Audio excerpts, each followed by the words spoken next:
Hi అండి.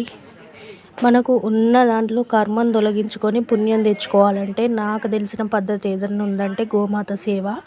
గోశాల ఎక్కడనైనా ఉన్నా లేకుంటే గోవు మన ఇంటి ముందటికి వచ్చినా కూడా ఆకుకూరలు కానీ, బెల్లం కానీ, బియ్యం కానీ, నవధాన్యాలు ఏవైనా సరే మనము గోవుకు మనకున్న దాంట్లోనే మనకున్నదే పెట్టుకోగలిగితే చాలా అంటే చాలా వరకు మనకు మనశ్శాంతి లభిస్తుంది. గోవుకు మనం ఎంత చేయగలిగితే అంత మంచిది. మూగజీవాలకు నాకు తెలిసి మనుషులకు చేసే బదులు ఈ ఆవులకి, కుక్కలకి, ఈ మూగజీవులకి చేసుకుంటే పుణ్యమే వేరు, మనం మనశ్శాంతి వేరుంటుంది. మనకి ఇవి మనసును నొప్పియకుండా చాలా బాగా పుణ్యం ప్రసాదిస్తాయని నా అభిప్రాయం. కొత్తగా పెళ్ళైన జంటను తీసుకొచ్చిండ్రు వీళ్ళు. ఇంకా ముందు వీడియో చాలా బాగుంటుంది, స్కిప్ చేయకుండా చూడండి. చూసిన వాళ్ళకు కూడా ఫలితం దక్కుతుందనే ఉద్దేశంతో నేను వీడియో తీయడం జరిగింది. ఓడి బియ్యం పోస్తారు అమ్మకి, శారీ గప్పిళ్ళు.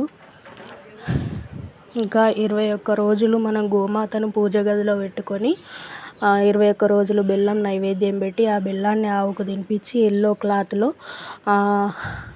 ఆ గోవు దగ్గర వేసిన అక్షంతలు అవన్నీ వేసి మనము మన 3 కోరికలు లిస్ట్ రాసి ఆ కోరికలని రావి చెట్టుకి ముడుపు కట్టినట్టయితే 21 రోజుల్లో మన కోరికలు 21 రోజుల తర్వాత కోరిక అనేది నెరవేరడం జరుగుతుందని చాలామంది చెప్పారు. నేను కూడా చేశాను, చూడాలి. అది చేసిన తర్వాత ఈ వీడియో అప్లోడ్ చేయడం జరుగుతుంది. చూద్దాం.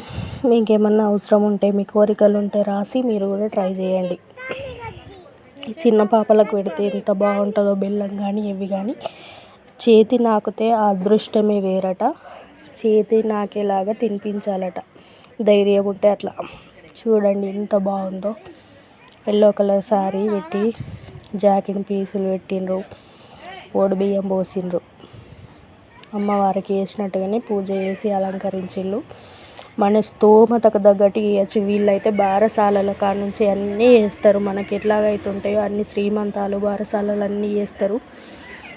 ఎంత బాగా చేస్తారంటే అంత బాగా చేస్తారు. Thank you.